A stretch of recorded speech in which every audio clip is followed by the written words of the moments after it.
And now to welcome our speaker very warmly today, Professor Mehdi Golshani, who's from the Sharif University in Tehran, and he's been there for many years as Professor of Physics. Professor Golshani is also the Director of the Institute for Humanities and Cultural Studies, and he's Chairman of the Faculty of the Philosophy of Science. So one of those people who spans both philosophy and science. And he's published, indeed, a lot in both areas, written a number of books, and he travels and speaks widely in this whole field, particularly of science and religion. So we're really delighted that he's with us today. And he's going to speak on current issues in the science-religion debate in the Islamic world. So, Professor Golshani, thank you very much.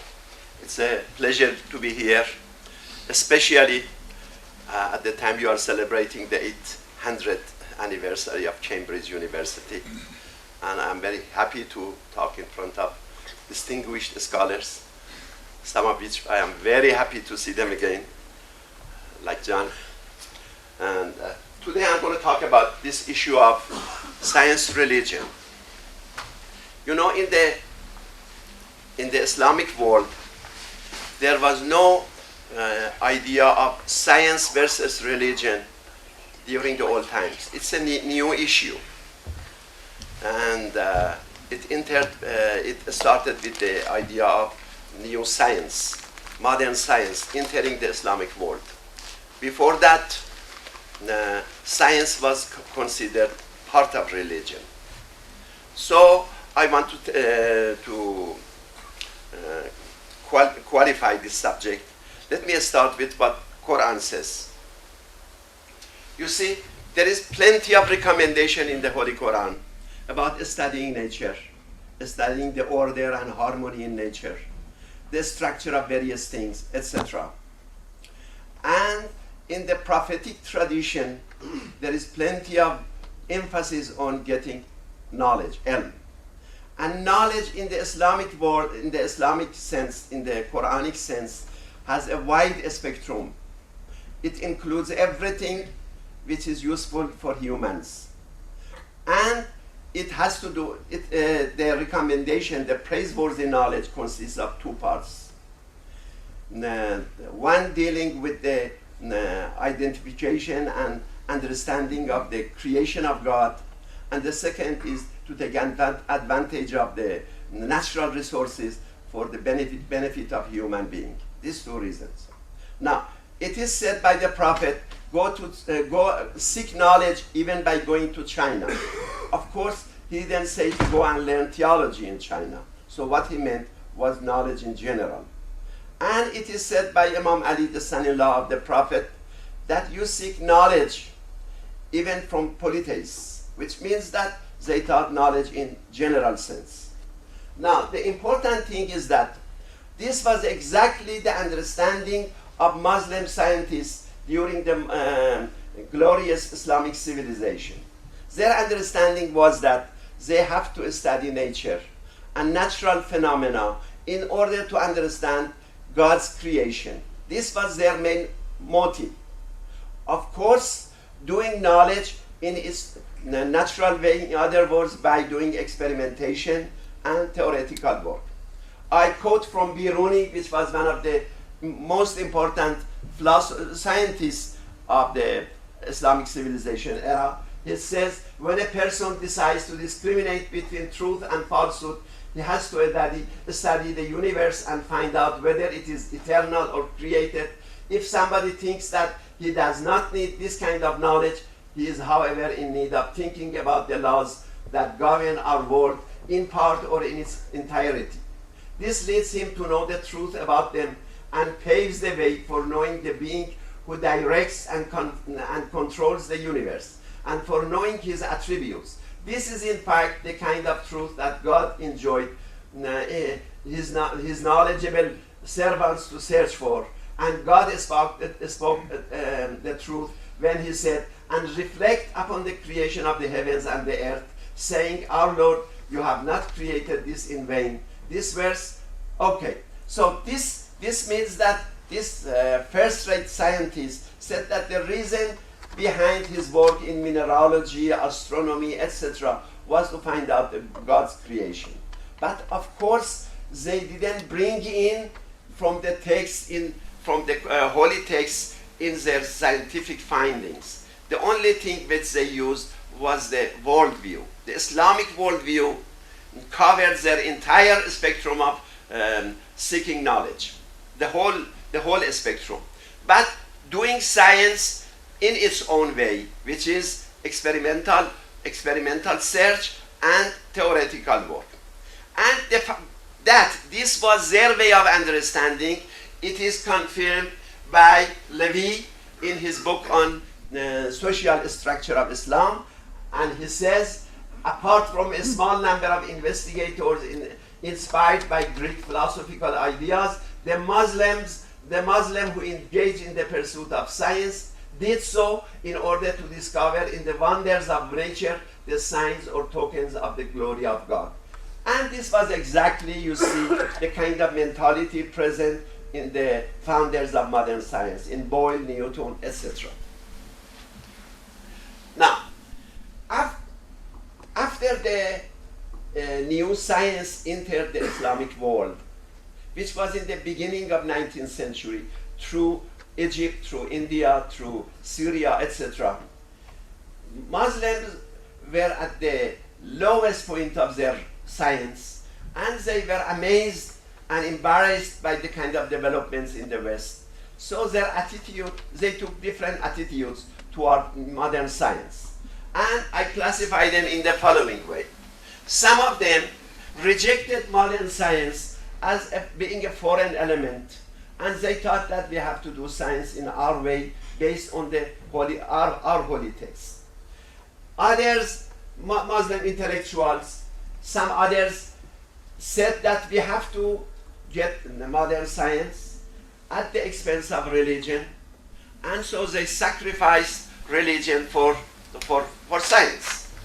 The third group was those who said that religion and science can benefit from each other, and they can complement each other, and there were various groups, different subgroups. Some Muslim thinkers saw modern science as the continuation of the earlier science, just this kind of science they have had before in the Islamic civilization. Some tried to show that all important scientific findings have come in the Holy Quran. Some scholars advocated the reinterpretation of Islam in the light of findings of modern science. So they talked about a new theology of nature based on science. Finally, there were some Muslim philosophers who separated the findings of modern science from its philosophical attachment. Thus, while they praised the attempt of Western scientists for the discovery of the secrets of nature, they warned against merely imprecistic and materialistic interpretation of scientific findings and recommended that scientific knowledge should be integrated into a metaphysical framework consistent with the Islamic worldview. Now we come to the contemporary scene. In the contemporary scene, that there is a problem of science versus religion in the West, there is also this kind of classification in the Islamic world, and I just enumerate them. Some scholars consider religion and science as two independent spheres of human activity, one dealing with individual aspects of human life, like religion, the other one with the social aspects of human life, science, or dealing with different kind of questions, why questions in religion and how questions in science. So these consider them separate, and they see no conflict. The conflict comes when one of these oversteps into the domain of the other one. Some intellectuals consider science and religion in conflict. Of course, these are in minority. Some of them take religion and put aside science. Some of them take science and forget about religion. This is a minority group in the Islamic world. Some scholars believe that science and religion are compatible and in fact there could be fruitful interaction between them. These scholars may be categorized in the following way. Some scholars think that there are some common grounds between science and religion, and in these areas they can benefit from each other, presenting a richer perspective about the case. Some scholars try to harmonize the Quran with science, tries to use scientific knowledge in order to interpret the Quran. Then there is another group which is very popular throughout the whole Islamic world. This group tries to find the root of modern scientific findings in the Holy Quran. Says that if science finds, for example, this fact, the root has been there in that verse and that verse, etc. So this group are, this kind of mentality is very popular in the Islamic world. Then we come to the last group, which are philosophers or scientists with philosophical mentality. And they say that both science and religion have ontological and epistemological claims about the same world, and we have to put our understanding of the universe within one unifying frame, for example, our religious worldview. In their view, scientific activity consists of two parts. First, a collection of facts, experimental results. Second is the theoretical work plus interpretation of the theories. They say that it's in this part that various philosophical, psychological, sociological assumptions creep in, and this is what makes difference between the conclusions of a theist plus scientist or an atheist plus scientist. So, for example, Ernan Macmullen says that Newton's theistic worldview affected his theorizing at all levels. Newton could not have developed his theories without metaphysical principles of some sort. There had to be decisions about where to make the cuts in nature, about where to seek causal agency, about what should count as explanation, etc. So he believes that metaphysical assumptions and the worldview affected Newton's mentality at all levels of his science making. Okay. Now I come to the present problems, which are, as far as the science-religion interface is concerned, which are discussed throughout the Islamic world. I have found 5 or 6 problems which are currently being debated and talked about.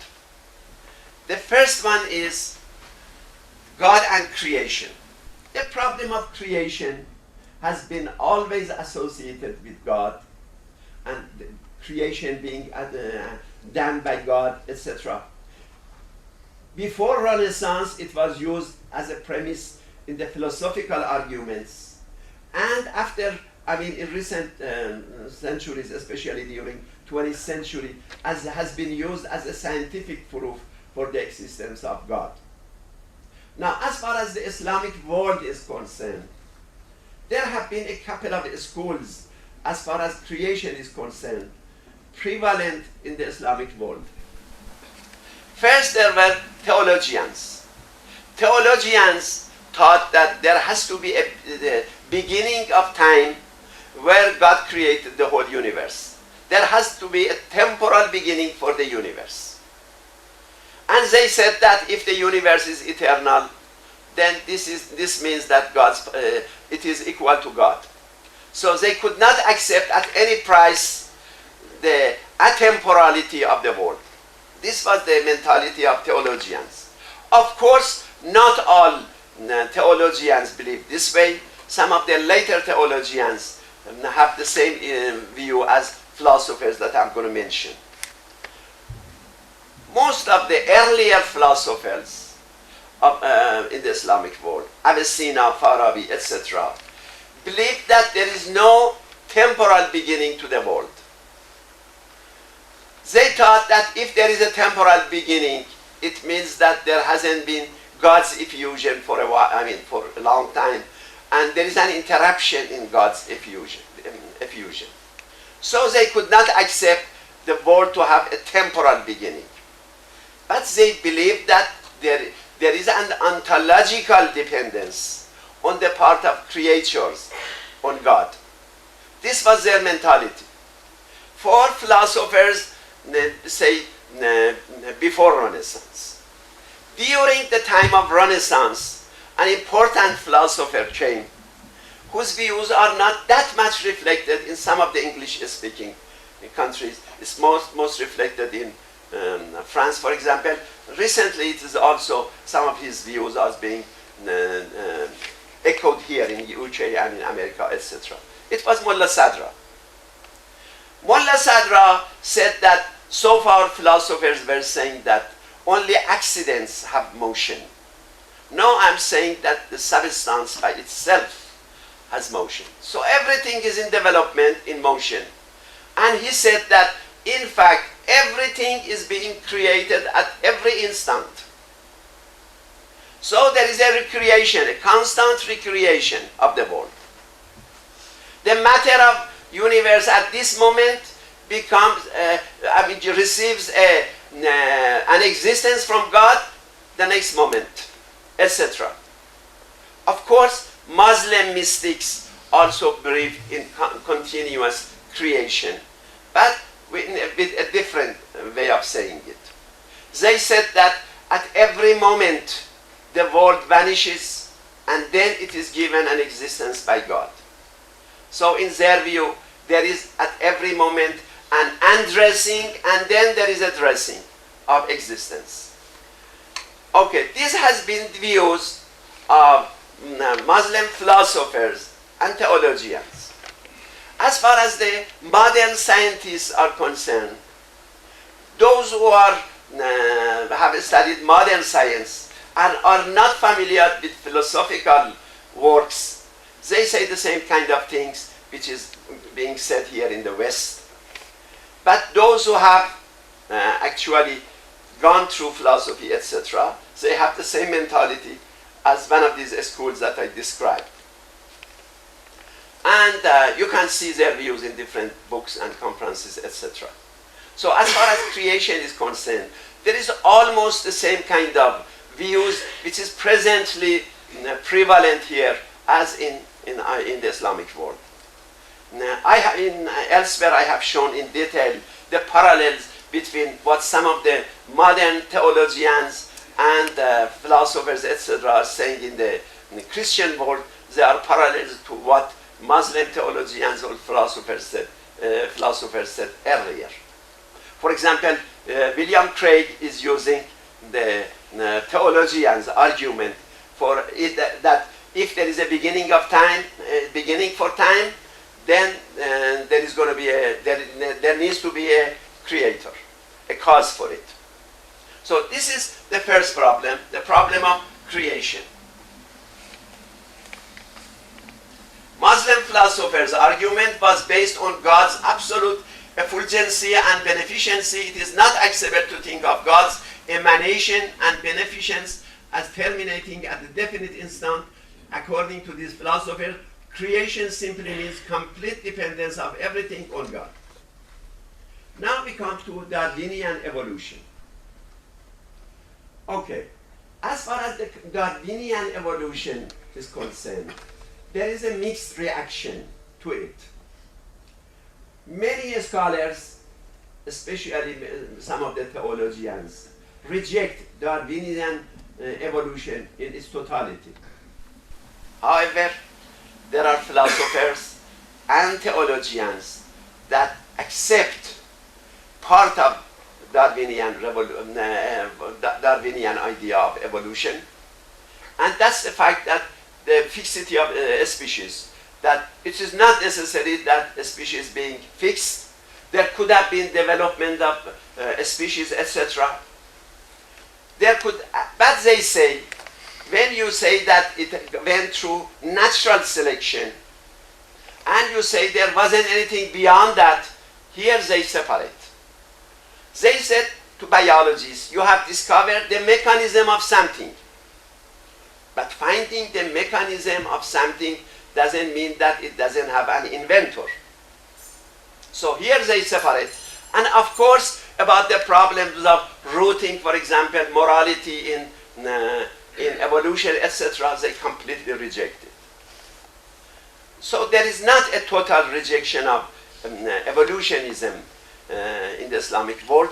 Most of the philosophical jargon which is attached to Darwinism is rejected. Not the main idea of fixity of a species. They said it could be the development of a species. And this is not new. Even say, I think it was 44 years after Darwin's book that the first book in Islamic world appeared, and said, okay, if there is if there is a development of a species, that's all right. It is consistent with monotheism. So they make this distinction between the main part of Darwin's idea and the attachment that it found later on. The third problem is science and technology and ethical issues. There is no doubt that science and technology have brought a lot of blessings for human beings.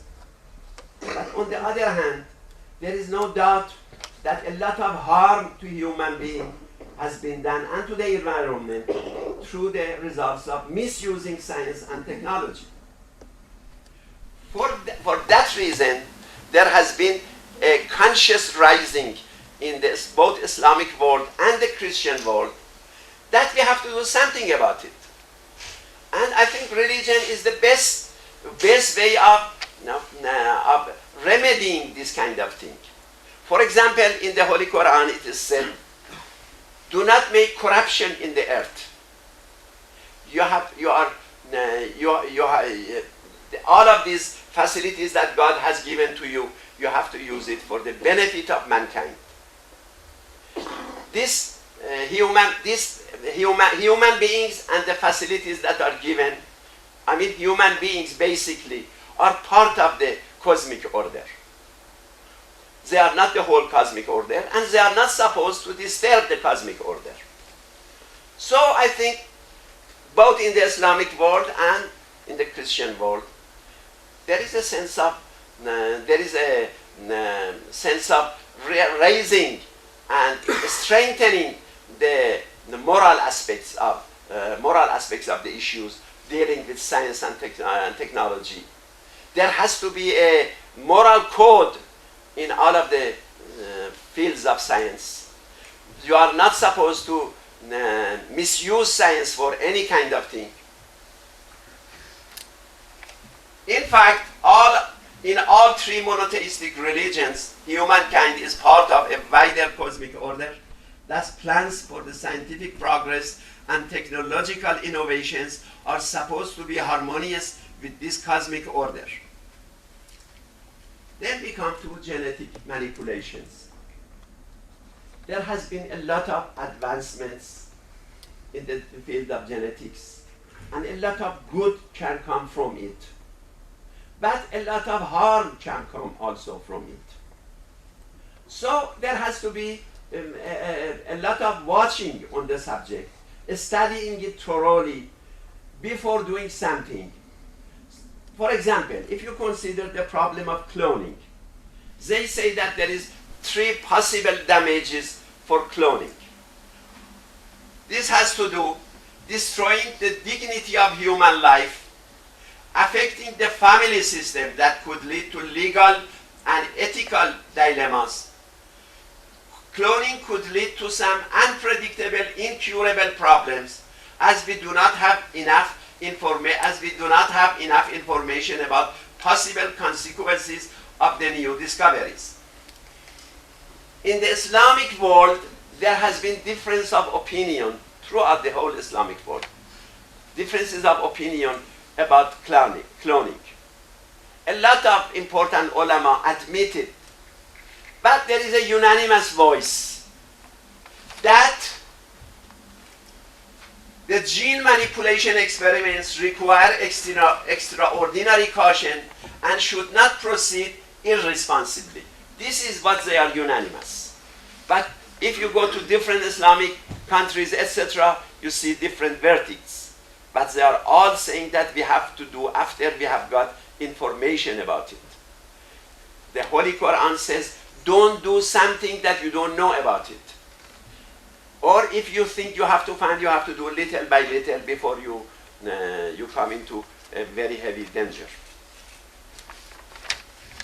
The fifth one is Islamic or religious or theistic science. After Muslim countries saw that they putting religion aside or taking it unimportantly doesn't solve their problems, there has been a lot of voice throughout the whole Islamic world for Islamic science or theistic science or religious science. And here it comes into two completely different versions. The first group say that we have to start a new science, an Islamic science. We have to start from the beginning. Everything based on the Quran and the prophetic tradition. These kind of people are present throughout the Islamic world, but they are not majority. Those who talk about Islamic science or religious science, or I prefer to call it theistic science, usually mean the following. They say that science consists of two parts. First part is experimentation and collecting facts. This is the same. It could be done everywhere similarly. There is no difference. But when it comes to the matter of theorizing, choosing between theories and interpretations, then there comes a lot of difference. Because one can prove, and I have shown in my book From Physics to Metaphysics, that a lot of things, and various people here have done similarly, that various things that are done in the name of science is really not science proper. It is philosophy added to science. It really attaching a definite philosophical school to your science. This is the kind of thing which is happening. And this is the kind of thing which causes problem. They say that the methodology of science is okay. You have to do the experiments. You have to do theorizing. In fact, in the Quran it is said, go around the earth and find out how he started creation. Reflect on how he started creation. Which means that experimentation and theoretical work. So they don't deny that there has to be experimentation and theoretical work, and they don't see any limit to it. You should go as much as you can physically. But when you bring in, that's what they say, when you bring in metaphysical assumptions, suprascientific assumptions, then if you don't have any experimental knowledge available, you are not supposed to go beyond the worldview of your religion. In other words, what they say that at the theoretical level, it would avoid the Islamic science or religious science or theistic science.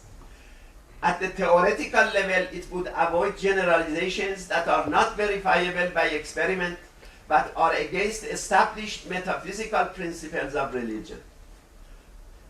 In other words, they say that metaphysical principles come in when you don't have access to experiment. Also, religious science makes a difference at the practical level.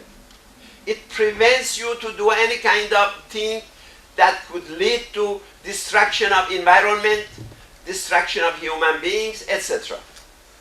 So, when you talk about religious science, it doesn't mean that you are doing in this version. When you are talking about religious science, it doesn't mean that you are doing science in a different way. No, you do science in the same way as it is usually done. But when you generalize, when you extrapolate, it is the place that you have to be watchful. For example, if you read Fred Hoyle's Cosmology, there he says that very clearly, explicitly, that the reason that he prefers steady state theory because it avoids any metaphysical commitment. That's exactly what he says. And a lot of things are being done in the same way. In fact, as far as the theory level is concerned, when you are dealing with the problems of origin, either the origin of human beings or the origin of the universe, when you are dealing with problems of origin, where you are dealing with theories which are most fundamental, at the fundamental level, here is where the theistic science makes the difference. Otherwise, at the regular level of the scientific activity, it doesn't make any, it's not different from the regular science. Thank you very much.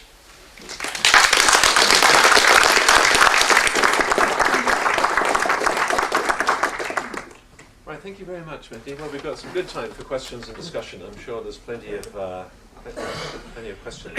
Well, I'm going to submit you the written form, but I summarized it in order to have time for That's excellent. No, we enjoy always having a good time of discussion.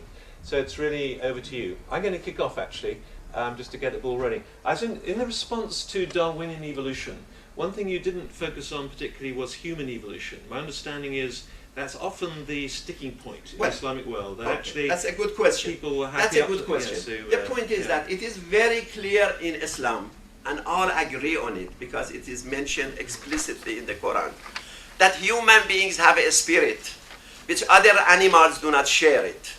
In other words, human consciousness is completely different from what is in the animals. It is very explicit in the Quran, and there is no difference of opinion about it. So this is something that that was a good question. I was going to say it. Yes. I had a question over here. Yes. Could you please give an example for the idea that you presented at the end that science could profit from religious metaphysical beliefs? Because I can imagine, or I find it obvious that science needs to theorize by using metaphysical beliefs about what kind of objects exist in the world and how they're connected and everything. But how do you have an example for a religious metaphysical belief coming into play in theorizing in science? Yes, I can give you a very good example. You see that this problem of multiverse, many universes, consider this. This was in one context, not in the oldest context was in the quantum mechanics, many worlds interpretation, but in cosmology, was brought up as the problem of fine-tuning of the natural constants was brought in. There is a fine-tuning between various forces of nature. Now you have to explain this. Theists say that this is done by God. The fine-tuning that led to the appearance of human beings, etc. It is very fine-tuned. In other words, maybe you have seen it. If you change it a little bit, the ratio between one force and the strength of one force to the other, the balance is going to change, and we could have not reached this stage. Now, the religious scientists say that this could have been done by God, the fine-tuning. Now, what others are doing, those who are looking for multiverse idea, they say that if we bring in billions and billions of universes, then there is a chance that in one of them there could be these specific ratios that we see. But the point is this: the idea of multiverse is consistent with the creation by God, and and in fact, among the Muslim scholars, it was a very, very old issue because it started with the Quran, that He is the God of many worlds. And they don't see any problem with the idea of having many worlds. Now, you could interpret fine-tuning that way, or you could interpret it this way. So it's up to you. If you are, anyhow, when you are bringing the problem of many universes, say if you go to a string theory which says there are 10 to the 500 solutions, in other words, 10 to the 500 universes, you are really assuming infinitely many universes being parallel to each other, not detectable. Here you are making a very strong metaphysical assumption. On the other hand, in religion, you say the Almighty God has given this. That's very easy because of his omnipotence, omniscience, etc. Yeah, it has been very easy for him. So both of them are metaphysical answers to the problem of fine-tuning. So is the problem of, for example, life. So is the problem of life. You could start by saying that, okay, human life, human consciousness, etc., it's an emergent property. But you are only saying words. You haven't solved the problem. You have pushed the problem back. In the religious case, in Christianity or Islam, you bring in the problem of soul and explain the thing. So, and both of them are metaphysical. When you say, in the first case that you say emergent properties and you are taking it physical, you are not saying really what what emergence means. Only, it's like this, that some scientists had written a book and had called particles which we are dealing with in quantum mechanics, quantum particles. Another physicist answered very quickly, by giving a name you cannot solve a problem. You cannot say what the quantum particle is. So this is exactly the case. Okay, it's a question right over there. Yes, Lisa. Yes. Thank you very much. I would like to know your thoughts on the idea that Islamic science during Islamic civilization had an element of sacred, which is not present in the Western tradition since Renaissance. This idea that man consists of this spiritual being as well as just material.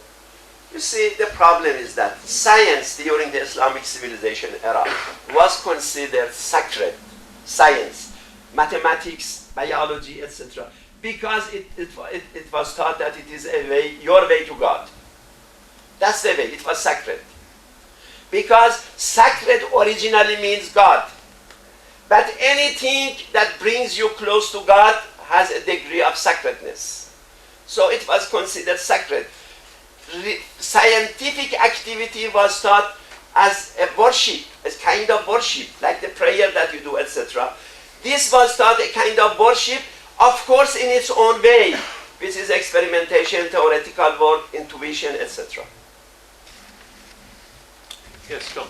Just a comment, really. As I listened to this very interesting talk, I was continually struck by how similar the Christian approach and the Islamic approach is. The sort of problems you've discussed, and I'm sure a Jewish person would say the same from their point of view. So there is a good deal of unanimity among the Abrahamic faiths here that we need to explore. Yes. In fact, I tell you that in Berlin at SSQ, that you were present and I was there, one day I gave a presentation and a Jewish scholar was to criticize my presentation. And in fact, he said, I don't have anything to add to it. I exactly understand. Interesting. Yeah. Yes. Please. Yes. Did I understand you to say that you accept that man has evolved most recently from the higher apes, and that the difference between us and those higher apes is that we have in some way a soul or a spirit which they don't have? And if that is the case, does the Islamic, or do the Islamic scholars care to put a date when this might have happened in the evolutionary sequence? And as a separate question, is every Islamic child born with a spirit, or is it implanted somehow during the development of the fetus? Now you see, first of all, as far as the spirit is concerned, you see, first of all, as far as their mentality is concerned, you see, they say that the development of a species is possible. They don't deny it, they say that definitely.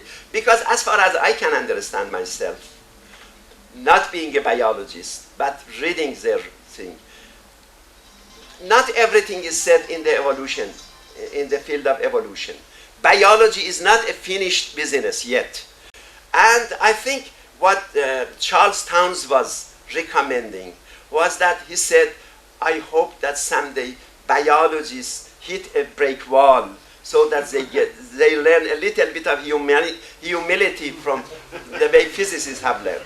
So I said they consider it a possibility that it could be. What they want to say is that even it has gone there, then there is a difference. At a moment, first of all, even the spirit, soul, there is a school of philosophy in Islam that says it started with a material aspect, the spirit. At a certain level, it becomes immaterial. This is Mullah Sadra's philosophy that says the spirit, human spirit, starts with matter and develops into immaterial. And anyhow, the Quranic saying is that as far as human beings are concerned, we have given them something extra. This is the thing which is explicit. Can I just follow up so I understand it? Something extra comes in at birth then? Is that ensoulment in a sort of sense in which some Christians think? Well, God says that at a definite, and they say, for example, 40 days or something, different ideas. At a definite moment, this is given to human beings. But God says, I offer them a special creation of mine. That's what he says. Here. Yes, question in here. Yes, please. Yes. Thank you very much. I wanted to ask to what extent post scientific revolution Western philosophy has been much read and influential. Descartes, through Kant. Well, let me talk about philosophy. As far as my country, Iran, is concerned, has been a country of philosophy. Because when philosophy in the Islamic world died after, say, 800, etc., after Prophet's death, about 800 after Prophet, it continued in Iran, philosophy. So as far as there is concerned, most of the important classic texts in philosophy has been translated, commented on, and is being compared. So they are very well versed in the Western philosophy and also in comparative aspects of them. The rest of the world, in some of the countries, like for example, Egypt is partly there, in Turkey recently is partly there, in Pakistan and India is partly there, in Saudi Arabia there is no philosophy, etc. So it's different really. It's very different. Yes. Thank you. You made the point that since the Renaissance, much damage seems to have been done by the misuse of science. And you followed that up to say that science is okay as long as it doesn't go too far into experimentation, I believe. No. Well, yeah. Am I wrong about that? No. Say. Okay. Yeah. Okay. Well, the implication was that there was a point where science had to stop. And my question would be: is who would say science has got to stop, and where would it stop? Well, you see, I think a lot of things which is done by science could be avoided. A lot of weapons that were made could have not been made. I mean, this is made, and in fact, the United Nations book says 25%. Some of the other articles give 50% of the scientists and engineers in the West are somehow involved with making weaponry, etc. So it is, I am not saying to stop science at anywhere, except when you are definite that it could be misused. In this kind of thing which has been used, it has been misused. It was clear from the beginning that it is going to be too misused. For whom are you make biological weapons? You see, mostly are the innocent which are being harmed. I think we would all agree with you about that. My point is how does Islam or whatever get to a point where somebody is saying no to this? Because there is always an argument of somebody has got of why you do it. No, as so far as it's not clear, it's clear for you that there is no harm, you should do it. When it is clear. When it is not clear, you should go slowly and responsibly to find out little by little. You know the way, for example, in US then, that 17-member committee that they had for these genetic manipulations, etc., they said up to year so and so, you are supposed to stop, not to do that kind of thing, and after that they are going to give their verdict. What I'm saying is that if they are suspicious of some harmful effects to human beings or to the environment, they have to avoid it. If they are sure about it, they have to avoid it. If they are not sure, they have to go little by little so that it becomes clear this way or that way. I look forward to the day when it stops. Good.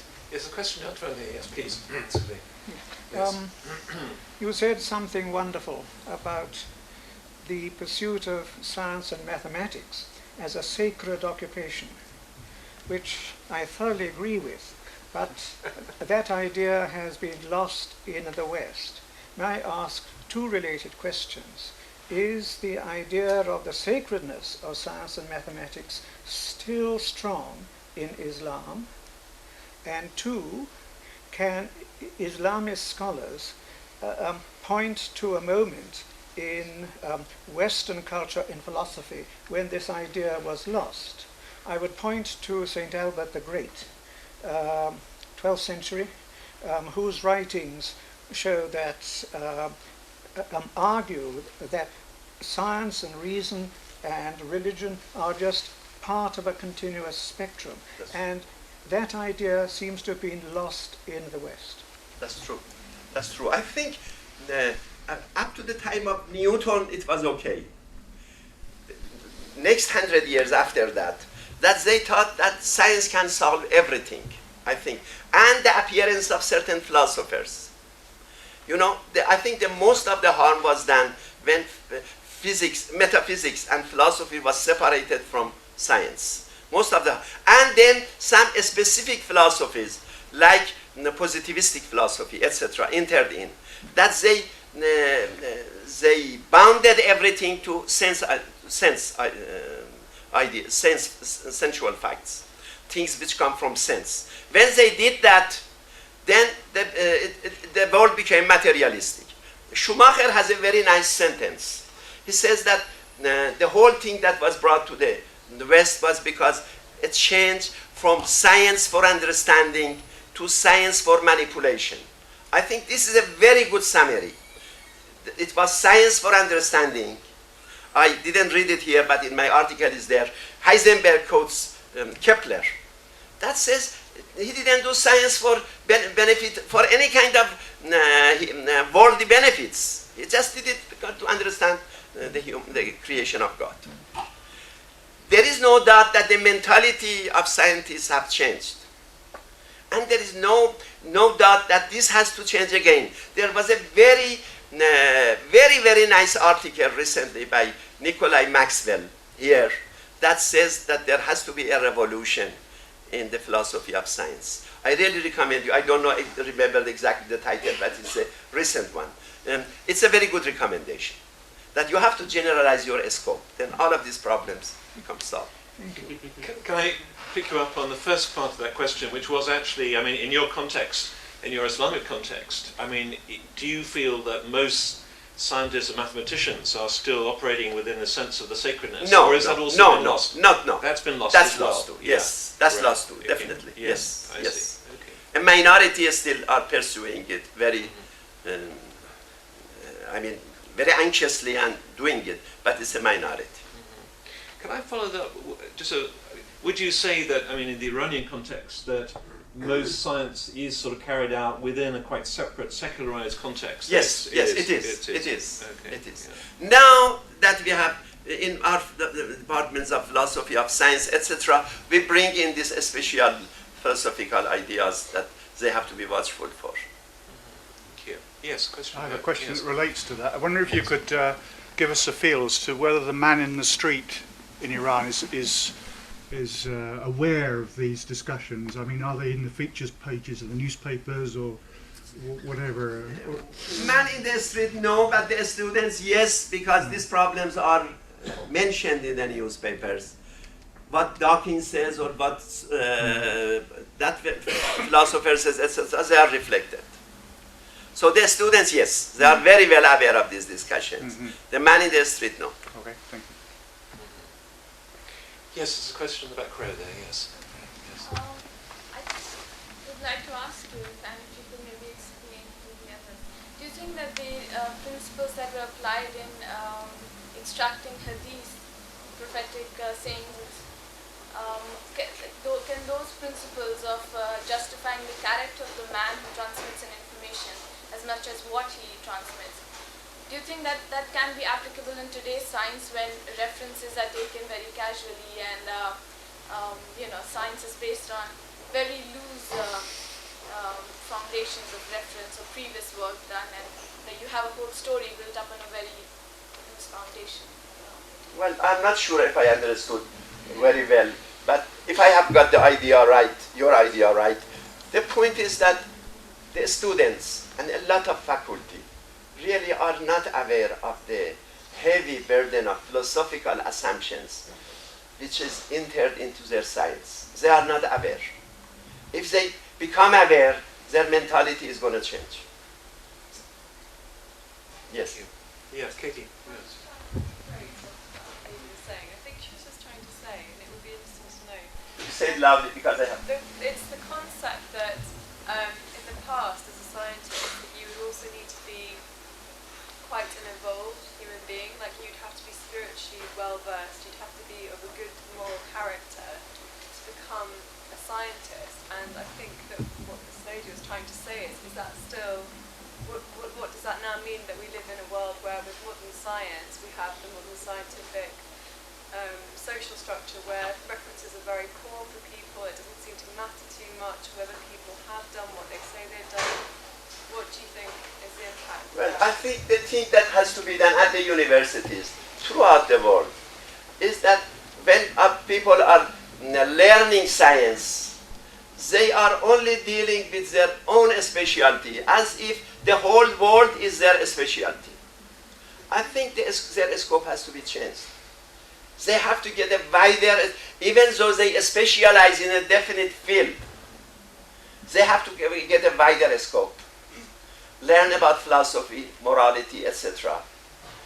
If this is done, the picture is going to change. Now the students, I'm seeing in my country and I'm seeing it elsewhere, they are only concerned with their own specialty and or their own results, as if there is nothing else existing in the world. Thank you. Yes, question. Thank you for your talk. How do scientists in the Islamic world approach the formation of the Quran itself as a reliable source? Because a lot of, so I don't mean to kind of, this shaky ground, I don't mean to say anything controversial, but for a scientist, it may in many ways be quite difficult to accept the whole idea of Muhammad receiving the word of God and all of that. How is that married, the kind of authority of the Quranic verse, even though it seems in many ways quite unscientific? Well, if you base your whole information on science, obviously there is no room for that kind of thing. So those people who are only concerned with science, they don't accept those kind of things. Quran means, or for example, the New Testament means for people something when they believe that there is more to the world than what science says. Then they say that then they can believe that there are extra things. Once you believe that the whole world consists of what science says, then there is no room for them. But you have to understand that at this very moment, science gives you information only about 5% of the matter of the world. 95% we don't know what it is made of. Okay, question in the back, yes. Professor Golshani, I have a question related to, you mentioned Mullah Sadra and many other, Bayruni also, Islamic philosophers. I'm intrigued by how someone like Mullah Sadra, for example, or Bayruni or Ibn Sina, to what extent does, you talked about how science deals with the physical world and then there's a level of metaphysical world. But I'm intrigued by how one's internalization of certain metaphysical frameworks through a hermeneutical process yields and unveils or opens up possibilities of seeing things or understanding the universe in ways that one cooped up in a very scientific, physical way of looking at the world cannot. The point I'm trying to make is, to what extent does the metaphysical framework of Tawheed, for example, or the metaphysical framework of a hierarchy of being yield certain possibilities or visions of understandings that opens up possibilities for science? Well, you see, what is said in the Quran and also in Christianity, etc., and all of the Abrahamic religions, is that you are given this character of being able to understand the world. You are given this characteristic of being able to understand the world. But you cannot prove by science that you can do this kind of thing. You are doing it as if you are intrinsically, you know it is right. But you cannot prove it. There are many things in science you do that you cannot prove it. And you are only doing it on the basis of faith.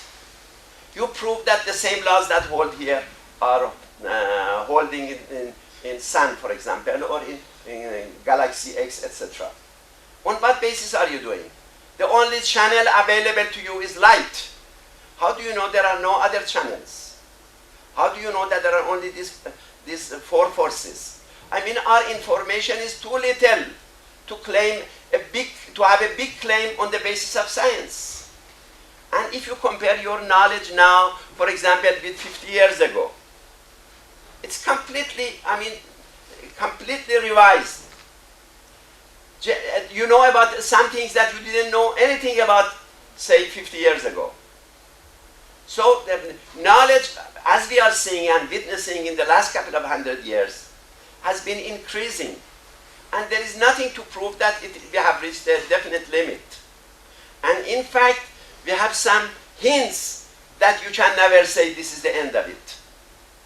If you look at Gödel's theorem, for example, you can never claim that the theory is complete. So, there is very little claim that you can make on the basis of science. And especially, if you go into one of the fields of science, say cosmology or quantum mechanics, etc., see how many interpretations are there.